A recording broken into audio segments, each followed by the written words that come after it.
नहीं, मगर क्या गलती एक दफा होती है या बार बार की जाती है?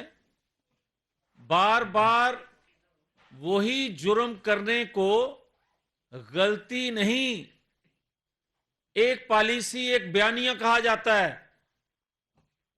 एक मंसूबाबंदी कहा जाता है।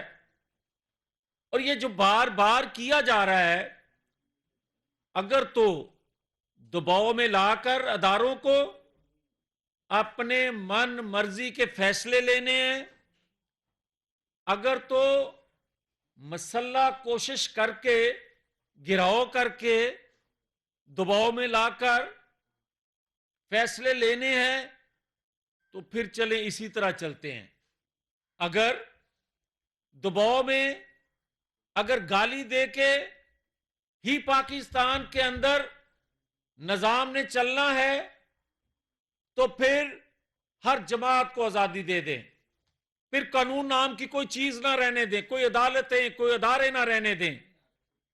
जो तकड़ा होगा वो अपना निजाम ले आएगा, अपना इंसाफ ले आएगा, अपनी अदालतें लगा लेगा, और ना कोई मईशत को पूछेगा, ना कोई महंगाई का जिक्र करेगा, ना कोई बेरोजगारी का जिक्र करेगा, और ना ही कोई सफारतकारी का।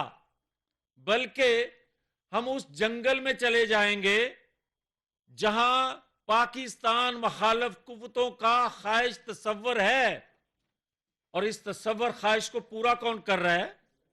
आप मुझे ये बताएं। मुझे बड़ा अच्छा लगा और बड़ी खुशी है, मुझे नाज है, पाकिस्तानी कौम को नाज है कि हमारे इंटेलिजेंस अदारे सरहद पार पाकिस्तान के खिलाफ होने वाली मंसूबाबंदी को जान रहे हैं, पहचान रहे हैं, नोट कर रहे हैं और उसको पब्लिक कर रहे हैं। मगर मुझे ये शिकायत है कि मेरे इंटेलिजेंस अदारे, मेरे पाकिस्तान के इंटेलिजेंस अदारों के पास ये खबर नहीं थी 2011 में जब इसको लॉन्च किया जा रहा था कि ये प्ले बॉय है। किसी के जहन में, किसी के इल्म में ये बात नहीं थी कि ये दूसरे की पॉकेट पे हाथ रखता है। और 2-4 साल की बात नहीं है, 2018 के बाद 2022 तक जो करतूत इसने किए, मैं तोशा खाना या मलक रियाज के वो 50 अरब की बात नहीं कर रहा, मैं 35 अरब की बात नहीं कर रहा जो डेवलपमेंट के नाम पे 5-6 अजला के लिए गए और जमीन पे एक दमड़ी न लगाई गई। मैं बात कर रहा हूं अद्वियात स्कैंडल की, मैं बात कर रहा हूं डॉलर की जो उस वक्त आगे पीछे किया गया, मैं पेट्रोल की बात कर रहा हूं, मैं आटे चीनी की बात कर रहा हूं। वो मेरे इंटेलिजेंस अदारों को इल्म नहीं है? और क्या उस वक्त कोई पॉलिसी बयान किसी इदारे की जानब से आया? और क्या मैं ये पूछने हक बजानब नहीं हूं कि भाई साहब, आज जब मुझे ये सवाल होता है, कभी 8 माह की आपकी हुकूमत है, आप पकड़ लें, भाई मुझे ये कोई बता दे कि पिछले 4 साल की जो हुकूमत थी, वो तो हुकूमत ही इस चीज के लिए थी कि पकड़ो छोड़ो, पकड़ो छोड़ो। अदारे किस लिए हैं? अदारों का काम है, अगर हुकूमते वक्त कोई भी हो, अगर अदारों को डिक्टेट करे कि फलां को पकड़ लो, फलां को छोड़ दो, तो इससे बड़ा जुर्म और कोई हो नहीं सकता। और अगर कोई हमसे यह सवाल करे कि 8 माह की हुकूमत, हालांकि मैं बार बार कह चुका हूं कि हमारी 8 माह की हुकूमत नहीं है, हमारी 1.5 माह की हुकूमत है। 23 नवंबर 2022 के बाद ये थोड़ा आजाद इसको हुकूमत जाना जाने लगा। उससे पहले तो जनाब जो कुछ हो रहा था, और ये कौन कर रहे थे? जनरल फैज, जनरल बाजवा, साकब निसार, आसफ सईद खोसा, इमरान खान, ये नूरा कुश्ती थी। और आज भी इनके सहूलतकार इनकी बाकिया सहूलतकारी का काम कर रही हैं। और बड़ा जिस तरह एक स्मार्ट वो प्ले बॉय था, एक स्मार्ट बॉय है, वो जिस तरह खेल रहा है पाकिस्तान की तकदीर से, पाकिस्तान की मईशत से, और जो कुछ कल हुआ वो उसका एक आप समझें कि 2% आपको नजर आया है, 98% आपको नजर नहीं आ रहा जो कुछ वो प्ले अदाकार जो है प्ले कर रहे हैं।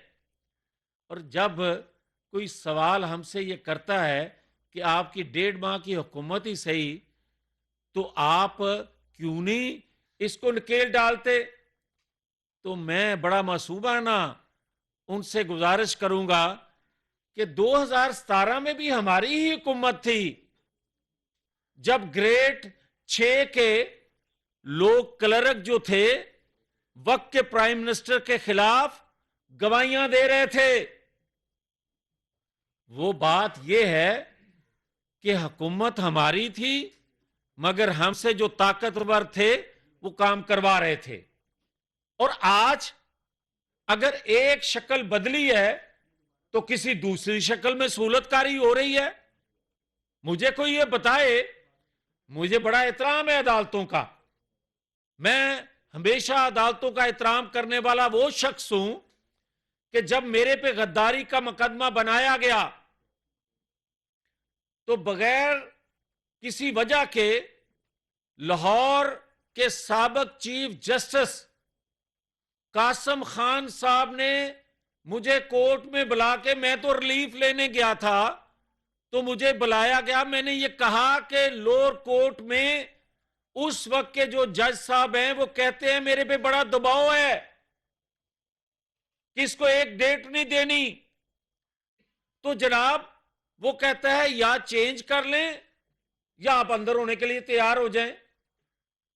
तो जब दूसरे दिन मेरी वो रिक्वेस्ट पे बुलाया गया, मुझे भी बुलाया गया, सारा मीडिया खड़ा था पहले से, और लिखा हुआ पेपर मोहतरम जनाब जस्टिस कासिम खान साहब ने पढ़ के सुनाना शुरू किया और कहा कि गद्दारों की पाकिस्तान में कोई गुंजाइश नहीं है।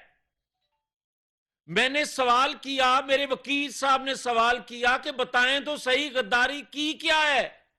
ये कहा है ना कि मेरी लीडर को स्मैश करने का जो धमकी है, हम उन धमकी देने वालों को अगर खुदा न खास्ता कुछ हुआ तो हम पाकिस्तान खप्पे नहीं, हम उनको कटहरे में लेकर आएंगे। क्या गलत कहा था हमने? बजाय इसके कि उन धमकियां देने वालों को उस जस्टिस कासिम खान साहब की अदालत में कॉल किया जाता, जो शिकायत कर रहा है उसको कहा जा रहा है तुम गद्दार हो, तुम्हें तो संसार कर देना चाहिए। और जब अदालत में ये वर्ड सुनाए जा रहे थे तो पूरा मीडिया उसको कवर कर रहा था। मैं बाहर निकलता तो मैं ये तवक्को रखता था कि लोग मुझ पर पत्थर बरसाएंगे क्योंकि मैं एक रजिस्टर्ड हो गया हूं गद्दार। तो क्या ये इंसाफ के तकाजे थे? और क्या जस्टिस आसफ सईद खोसा साहब जो नवाज शरीफ साहब के बारे में कहते थे, या उनकी अदालत में जो कुछ अल्फाज नवाज शरीफ के मुतल्लिक बोले जाते थे, जो आज रटा दिए गए हैं लोगों को, वो एक न्यूक्लियर पावर बनाने वाले नवाज शरीफ के लिए मुनासिब थे या आज उसके लिए बोले जाने चाहिए थे जो कह रहा है मुझे हुकूमत से हटाया तो पाकिस्तान के 3 टुकड़े हो जाने चाहिए? जो आज ये बात कर रहा है और जो उसके हवारी बात कर रहे हैं कि अदारे रेड लाइन नहीं है, रियासत रेड लाइन नहीं है, इमरान खान पे हाथ डाला तो वो हमारी रेड लाइन है। कोई उससे बढ़ के बात करता है कि अगर इमरान खान को गिरफ्तार किया गया तो पाकिस्तान के टुकड़े हो जाएंगे, खुदा ना खास्ता। ये आप कौम को पैगाम दे रहे हो, नौजवान बच्चों को ये जेन साजी उनकी कर रहे हो कि जो तकड़ा है वो जो चाहे वो कर ले। मगर एक बात ये जहन में रखें कि हमने बड़ी कुर्बानी दी है, हमने इस रियासत के लिए बड़ी कुर्बानी दी है, हमने इसके 4 साला गंद को साफ करने के लिए अपनी सियासत की कुर्बानी दी है। क्या इंटेलिजेंस अदारों के इल्म में नहीं है कि यह महंगाई क्यों हुई है? क्या इंटेलिजेंस अदारों के इल्म में नहीं है कि यह डॉलर क्यों महंगा हुआ है? क्या इंटेलिजेंस अदारों के इल्म में नहीं है कि ये किसके अमाल हैं जो इस हुकूमत के सर आए हैं? क्या इंटेलिजेंस अदारों के इल्म में नहीं है कि 4 साल हर बच्चा पाकिस्तान का यह बात करता था कि अगर इसको 6 माह और दे दिए गए इमरान खान को, या ये अपनी टर्म पूरी कर गया तो इसका टिकट लेने वाला कोई नहीं होगा। तो फिर हमें क्या जरूरत थी अपनी गर्दन पेश करने की? हमने इसलिए पेश की कि कौमी जमातें बनती इसलिए हैं कि वो रियासत पे कुर्बान हो जाएं। हम रियासत पे कुर्बान हुए हैं, मगर हमारी कुर्बानी को शक की नजर से अगर कोई देखेगा तो फिर हमारी जुबान, हम मुंह में जुबान रखते हैं, खोलेंगे। मगर यह जरूर मैं कह दूं कि पाकिस्तान को स्टेबल होने दो, पाकिस्तान को चलने दो। पाकिस्तान को जिस जज्बे से हमने अपनी सियासत की कुर्बानी देकर बचाने की कोशिश कर रहे हैं, इसको स्टेबल हो लेने दें। जनरल फैज के फैज आम को रोका जाए और मीडिया पे 4-4 घंटे फैज आम जो हो रहा है, लोग जो बच्चों की, जो दुश्मन भी जेन साजी पाकिस्तान के खिलाफ इस तरह ना करे जिस तरह इमरान खान कर रहा है, ये अगर रुकेगा नहीं तो फिर रियासत के लिए कुर्बान होने वालों को भी फिर उतना टाइम दो ताकि दोनों मौकफ सामने आ सकें। फिर यह सवाल होगा कि आपकी हुकूमत है, पैमरा को भाई मैं ये कह रहा हूं कि हुकूमत 5 साल की भी हमें मिली थी 2013 में, जितने हम एक पेज पे थे। आज इमरान भी कह रहा है, परवेज अलाई भी बता रहा है, फैज भी कह रहे हैं, साकिब निसार भी बोल रहे हैं कभी कभार, और बोलेगा जनरल बाजवा भी बोलेगा, आसफ सईद खोसा साहब भी, कि ये पाकिस्तान की तबाही और बर्बादी उन्होंने किसके कहने पे और क्यों की। ये 5 किरदार हैं पाकिस्तान की तबाही और बर्बादी के। ये 5 किरदार हैं, अगर इनकी जेबें खाली की जाएं तो IMF जो आपको धमकाता है अपनी शरायत पे कि आप उस पे आए, वो आपको जरूरत पेश ना आए। आप करप्शन की बात करते हैं, ये एक मस्टंडा जो है, वेला मस्टंडा, इसके एक ही बात आई है, बार बार बात करता है मैं 2 खानदानों की करप्शन।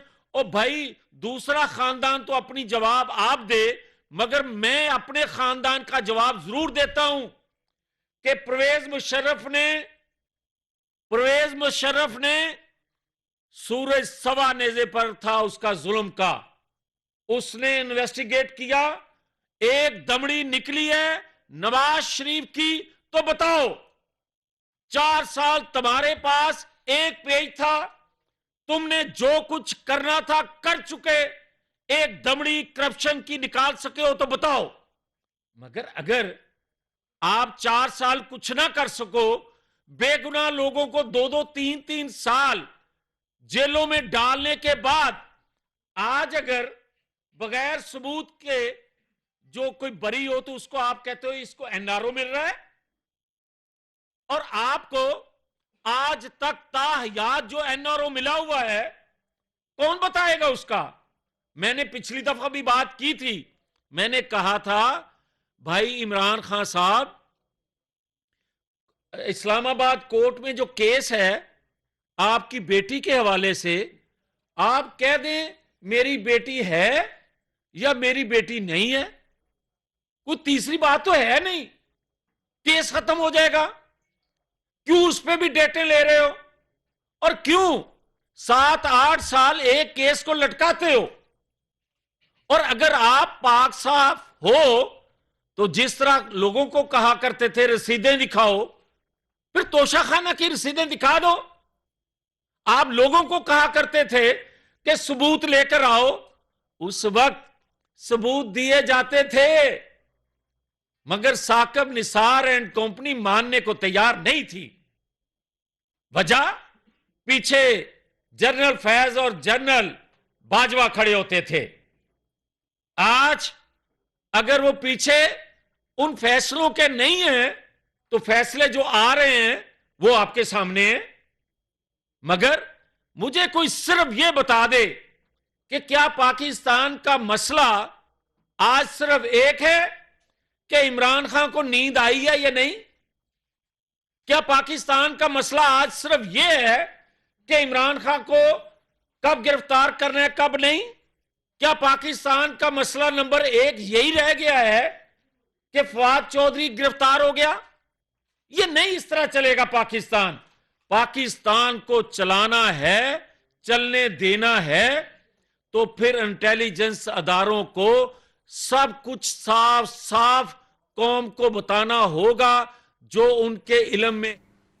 जावेद लतीफ़ प्रेस कॉन्फ्रेंस कर रहे थे। उन्होंने कहा कि ना ही कोई पूछेगा और ना ही कोई अमल करेगा। उन्होंने मज़ीद भी कहा कि पाकिस्तान कौम को नाज है और पाकिस्तानी मनसूबाबंदी को जान रहे हैं, प्रमोट कर रहे हैं। हुकूमत महंगाई पर बात ही नहीं कर रही। इदारों का काम अगर पकड़ने का होगा तो इससे बड़ा कोई जुर्म नहीं हो सकता।